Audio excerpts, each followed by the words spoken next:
Ayan guys, good afternoon po sa inyong lahat guys.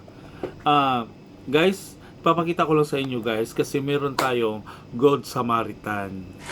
Okay, Good Samaritan nagbigay sa atin ng gamot. Bali itong gamot na to, ibibigay ko rin doon sa kapitbahay namin. Yung kapitbahay kasi namin guys, mga ano sila nagbabasura lang sila. Oo, hindi sila makakain siyempre kung hindi sila mga lakal. Kaya minsan pag may kunti akong pera, abutan ko sila ng mga pagkain-kain nila kasi nga, siyempre kawawa din naman sila.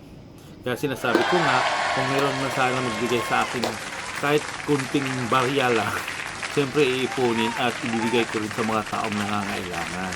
Siyempre ako may pangangailangan ako sa sarili ko, pero mas nangangailangan yung iba kasi nga wala silang magandang trabaho talaga, di ba? Tayo naman kasi makakakain naman tayo sa 3 beses sa isang araw. Sila hindi talaga. Oo. Kasi mahirap.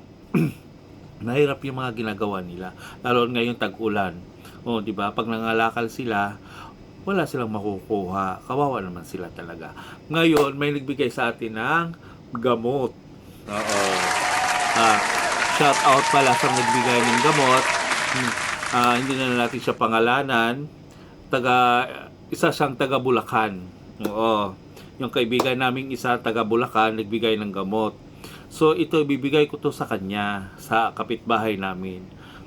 'Di ba? Kasi nga nako matutuwa 'yun kaysa bibili pa sila, no? Ibibigay ko mamaya sa kanila yung gamot. Pag-uwi ko sa bahay kasi andito pa naman sa akin inabot pa sa akin ngayon. So pag-uwi ko sa bahay mamaya, ibibigay ko sa kanila. Pupunta ko sa bahay nila. Di ba? Ngayon papakita ko sa inyo ang gamot, kung anong gamot to. Ayan. Salbutamol. Meron siyang binigay sa akin ngayon. Bibigay siya sa akin ng 3 box. Ayan, 3 box siya. Di ba? Makakalibre na siya ngayon nito. Kaya bili siya ng bili kasi minsan pupunta siya sa bayan para bumili na ng ganito. So ngayon may 3 box siya, so matagal-tagal niya itong gamitin, yung gamot na to. Di ba? Maraming salamat sa nagbigay nito, yung kaibigan namin na taga Bulacan. Shout out sa inyo. Kahit hindi naman sabihin yung pangalan niya. Kasi sabi niya guys, pag ngayon daw i-shout out yung pangalan niya, kasi nga nahihiya siya. Di ba? May mga tao talagang ganun, di ba? Yung iba nga gustong i-shout out siya pero nahihiya siya. At least nakatulong siya sa atin. Oo.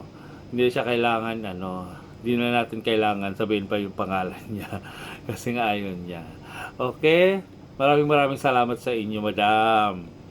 Madam, maraming salamat sa inyo. Babae po siya. Ang nagbigay nito, babae po siya. Ayun na siya. Thank you. Iabot ko po ito sa Iabot ko na lang po ito sa kapitbahay namin. Mamaya pagdating ko, bibigay ko sa kanila. Thank you. God bless po, madam. Maraming salamat po.